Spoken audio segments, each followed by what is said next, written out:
Hey guys, it's me. I have another story. This one's more current.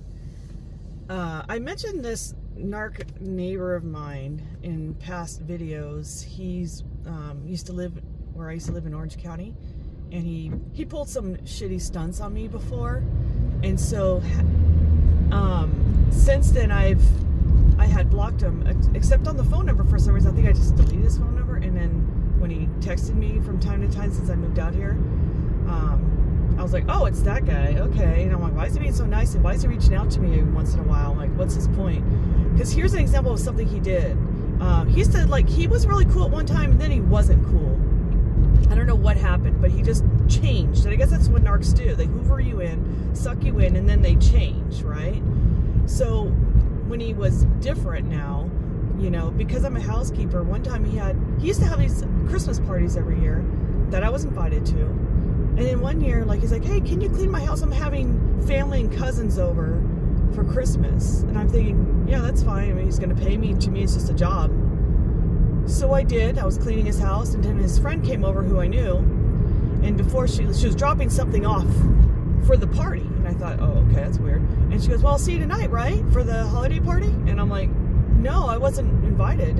I thought it was his family's party. And she got like, oh, okay, we'll see ya, kind of thing. I'm like, well, that's shitty. Like, I understand you don't want to invite me to your party, but you're going to have me clean for the party that I'm not invited to? So that was the video.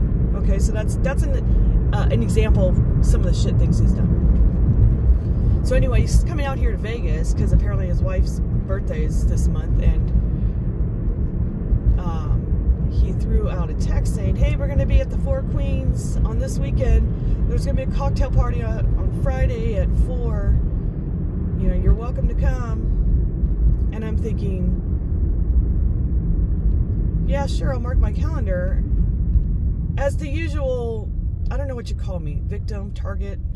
How about target? Easy target person I am.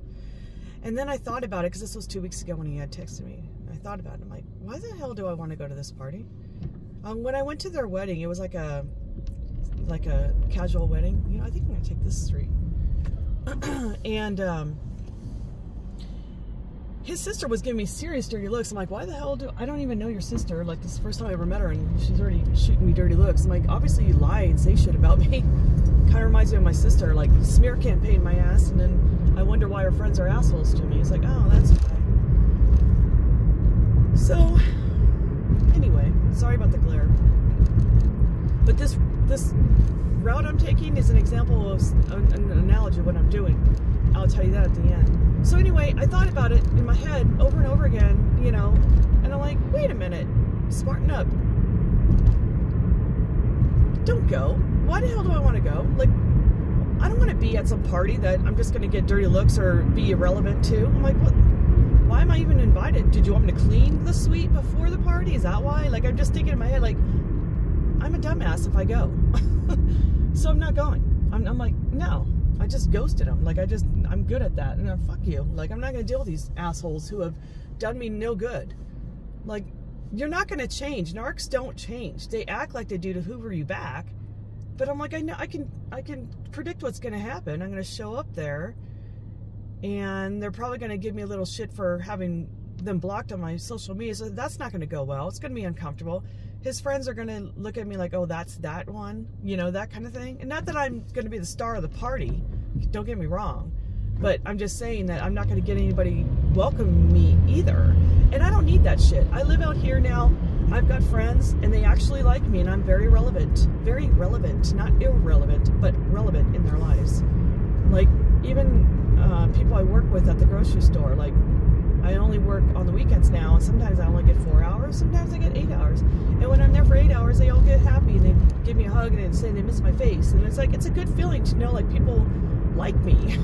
And there's no reason, like what my daughter would say, what's not to like? They're really, I kind of wonder sometimes. I'm like, what did I do to piss you off so bad? Like, why are you an asshole? Like, I don't get that. But with the route I'm taking right now, how is that relevant to what I'm talking about? Well, it is, because I'm taking a different route. I normally take this main highway. Actually, I'm taking a different street. I was going to take another street, but I'm taking this one. This is also kind of a thoroughfare, not so busy street. the main one I take, it's lately been an influx of assholes on that road. And it's like kind of like narcissists, you know, you're just like, why do I want to go down that path of jerky faces when I could take an alternate route? And this is like physically doing something like, I mean, it's like a metaphor in a way. That's how it feels right now. I'm like, wow, I'm just kind of, you know, yes, why should I take that main highway? Be smart about this. Just like, don't go to that party. Be smart about it. You know? Plus, I have to work at 5 a.m. the next day, and I don't want to drive all the way down to Fremont Street. So it's like, I don't want to deal with that. There's no free parking either. I'm a cheap ass, so. But I'm like, yeah, well, there's nothing good that's going to come out of that party.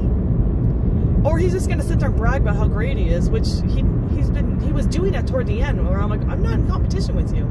I do not care that you made a big sale today. Like, I don't know why you have to keep telling me that, or that your wife gets play money and she can do whatever she wants with it. I'm like, well, good for her. Like, I'm not jealous. Like, if that's what you want me to be, just find that weird.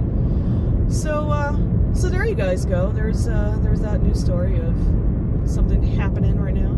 Haven't had a weird voicemail from my mom lately. I did get a couple trolls. I do have a question for you guys. Would you rather me keep their comments on the post and pin them so they're up the top so y'all can, you know, have fun with that, or do what I'm doing now and just hide them and block them and delete the comment? Because I'm not really sure why those people are even listening to my channel in the first place. But I had a recent one. I'm like, have you been listening to my older vlogs? Because like they're acting like I'm the narcissist and my poor old mom. And I'm like, oh my God. And that's what they said at the end. OMG. And I'm like, why the hell are you watching my videos? Like, I don't know. Is there some kind of other group that, you know, I guess there is, that, you know, they're anti what our support? I'm just like, and then someone else mentioned like, oh, I think they think the picture of the old lady that I put on there is my mom's face. And it's not my mom's face. That's just some random Google image that I found. So they're like, oh, so you have her voice on there and you put her face on there. And I'm like, I'm not putting anyone's face, name, I mean, just her voice, just like you hear my voice. It's no different. But you don't know who she is. I'm not saying where she lives, what her name is. Like, you don't know who the hell she is, and you don't know who the hell I am. So we're still in incognito. So I don't know what the problem is here. Anyway, guys, that's all I got. I'll talk to you later. Bye.